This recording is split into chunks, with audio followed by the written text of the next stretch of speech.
Surveys have shown that about 80% of those in the business world editing for grammar and punctuation issues tend to say grrr a lot during that process. Why do so many people struggle with rules of grammar and punctuation? I think it's because they had a teacher I fondly refer to as Ms. Bonebreaker, who either drilled all the rules of grammar and punctuation into their reluctant heads, along with all of the exceptions before they even learned the rules, or they had a Ms. Bonebreaker who loved literature instead and never even mentioned grammar and punctuation. So I think that's why many folks feel rather uncomfortable when having to edit a document. This program is designed to help you say grrr a lot less as you try to get out the grammar glitches and punctuation pitfalls in your writing.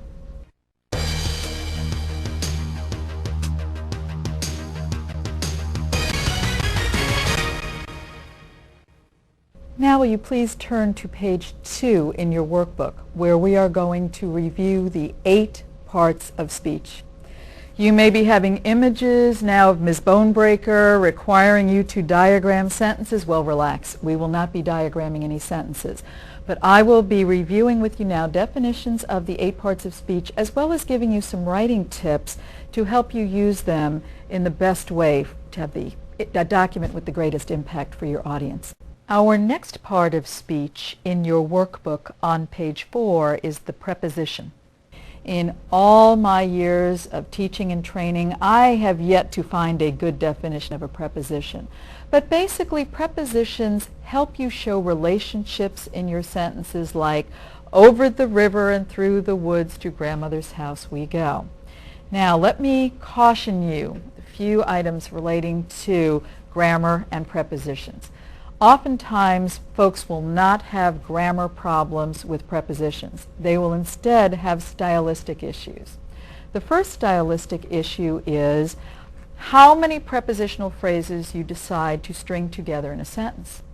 If you include too many, your sentence gets an almost galloping horse rhythm as you read it aloud, like, over the river and through the woods to grandmother's house, da-da-da-da-da, da-da-da-da-da. Not exactly the rhythm you want to your documents. Also, in Professional Writing Skills at a Glance, I shared with you that readers can comfortably handle 16 words per sentence on average. If you include too many prepositional phrases in any given sentence, as it's very easy to do, and especially in technical documents, your sentences tend to grow way beyond 16 words. Conjunctions are our next part of speech. And at this point in the workshops that I do, somebody usually starts humming or singing under his or her breath, conjunction, junction, what's your function? Yep, those great Saturday morning cartoons with those great visual images of lots of railroad cars being linked together, because that's what conjunctions do. They connect. Again, I caution you against overusing our most popular conjunction, which is and. When you use the word and to string together too many concepts in a sentence, again, the sentence gets too long and repetitious. Plus, it requires work on the part of your reader to have your reader almost have to diagram your sentences for you to see what and what you've linked with what and the other thing, and then what somebody else may be doing, and then something else comes into the picture along with that. One of the worst sentences I've seen in a writing sample used the word and 7 times in one sentence, and as a reader you'd need fingers and toes to keep all of the thoughts logically organized.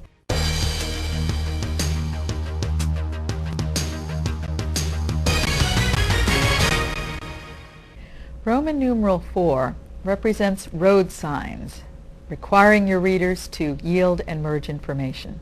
Please read the rules and punctuate the exercise on page 16, inserting the appropriate punctuation marks where necessary. Stop the program, and then we'll share the answers together.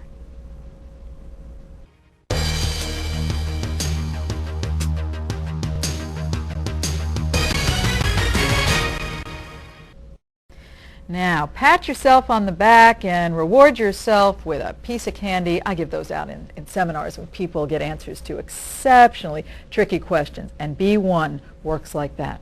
That deals with apostrophes, showing ownership. You needed 4 apostrophes in B1, so congratulate yourself if you figured that out. Now, where do they go? Before or after the S's? Here's the correct answer. Our phone operators' S apostrophe attitudes were different towards men's apostrophe S complaints about a computer's apostrophe S error than women's apostrophe S.